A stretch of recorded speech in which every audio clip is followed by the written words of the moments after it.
감기병이 좀 유행하기도 했었는데요. 혹시 우리 교회 학교 친구들 중에 이렇게 아파서 나 감기 이렇게 걸려봤어요 하는 친구들 있나요? 나 이렇게 아파봤어요.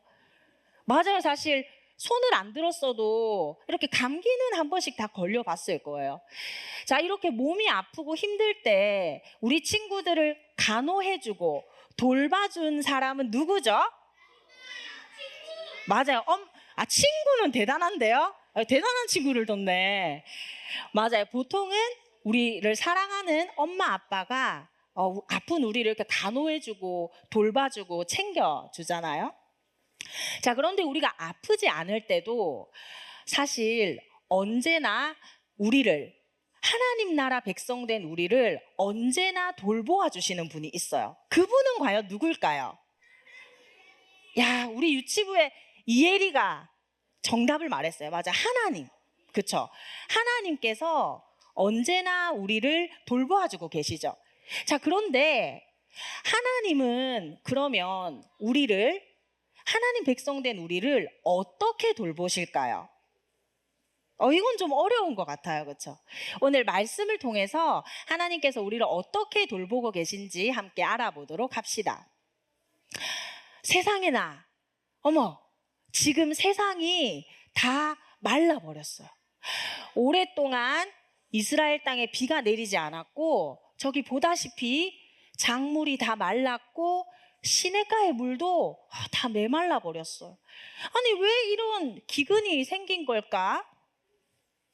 그것은 바로 하나님의 말씀을 버린 북이스라엘의 악한 아합 왕 때문이에요. 아합 왕은요, 하나님이 세운 왕이지만 하나님의 말씀을 듣지 않았어요. 하나님의 말씀을 버리고 아합 왕은 나는 바알을 섬길 거야, 이렇게 바알을 섬기기로 선택했어요. 그래서 왕비, 모든 이스라엘 백성이 하나님 대신 우상 바알에게 절하고 바알을 섬기기 시작했어요. 바알이 우리를 풍성하게 만들 거라고 비를 주세요. 하나님이 아닌 바알을 섬기기 시작했어요. 자, 그래서 하나님께서는 이 하나님의 백성에게 그렇게 하면 안 돼 라고 말씀을 하셔야 됐어요. 그래서 하나님의 말씀을 전할 선지자 엘리야를 악한 아합 왕에게 보냈어요. 엘리야는 아합 왕에게 말했어요. 하나님의 말씀이 있지 않으면 수년 동안 이 땅에 비도 이슬도 내리지 않을 것입니다. 하나님께서 하나님을 버린 그 이스라엘 백성에게 심판의 메시지를 전하신 거예요. 그리고 정말 그 말씀처럼 이 땅에 기근이 임했어요.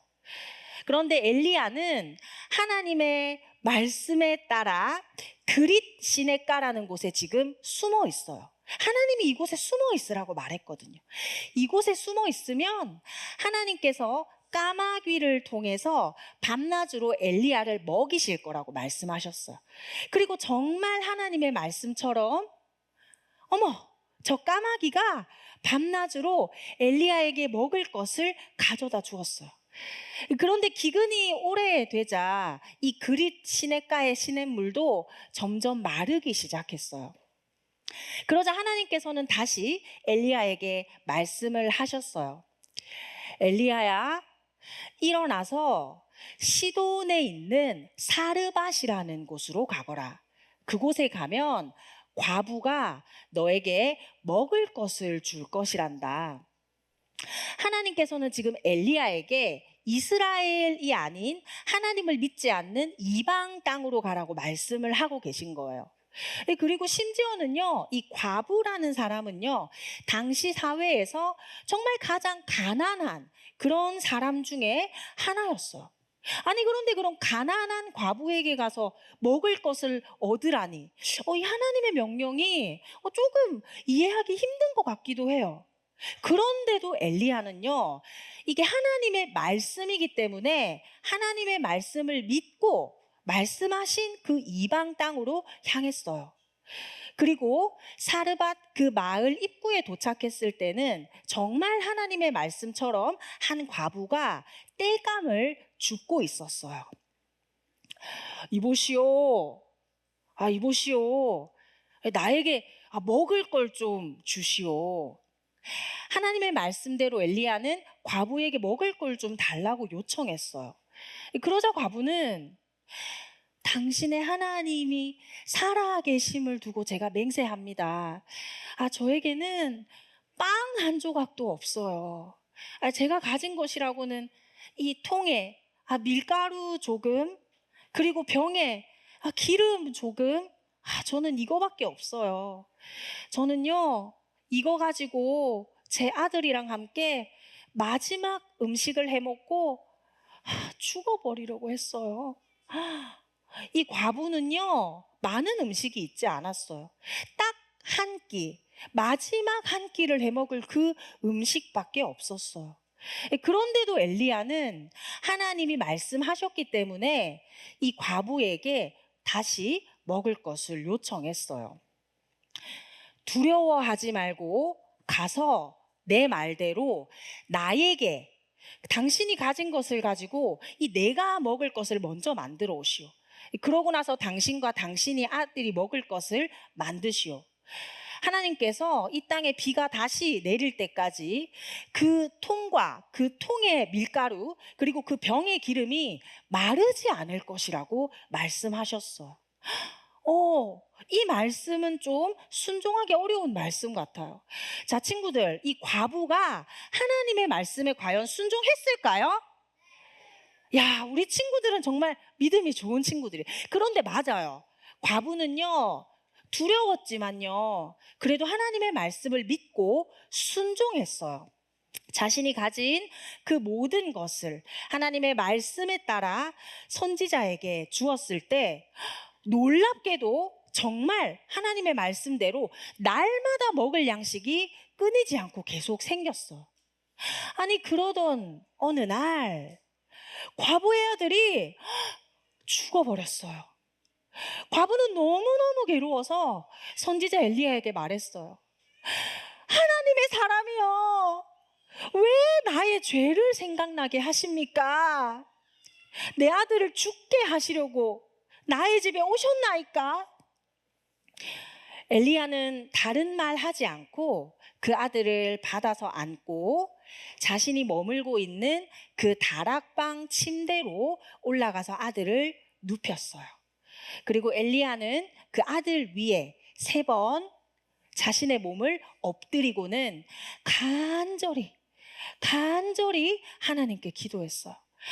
하나님, 나의 하나님, 이 아이의 혼이 다시 이 아이의 몸으로 돌아오게 해주시옵소서. 친구들, 하나님께서 엘리야의 기도를 들으셨을까요? 아주 자신이 있어. 맞아요. 꿈틀꿈틀. 와, 아이의 혼이 다시 몸으로 돌아왔어요. 하나님께서 생명을 다시 살려주신 거예요. 죽은 아들을 다시 살려주신 그 놀라운 하나님의 일하심을 보고 과부는 믿음의 고백을 했어요. 내가 이제야 당신의 입에 있는 그 하나님의 말씀이 참으로 진실한 하나님의 말씀이라는 것을 내가 믿겠습니다. 친구들, 하나님의 말씀에는요, 생명이 있어요. 오늘 하나님의 말씀을 버린 그 이스라엘 땅에는 메마르고 황폐하고 생명력을 잃어갔어요. 하지만 비록 하나님을 믿지 않는 그 이방 땅이라 할지라도, 그리고 그 시대 가장 가난한 그 과부라고 할지라도 하나님의 말씀을 믿고 순종했을 때 그 생명이 있는 하나님의 말씀의 능력을 경험하게 되었어요. 우리도 하나님의 말씀의 능력을 믿을 때 정말 하나님의 그 말씀 안에 생명이 있다는 것을 경험하게 될 거예요. 우리 함께 믿음의 고백을 해볼까요? 시작! 말씀으로 돌보시는 하나님 감사해요. 어떤 상황 가운데에서도 하나님의 말씀에 생명이 있어요. 그것을 믿으며 말씀으로 우리를 돌보시는 그 생명의 하나님의 능력을 경험하는 성도들 되기를 축복합니다.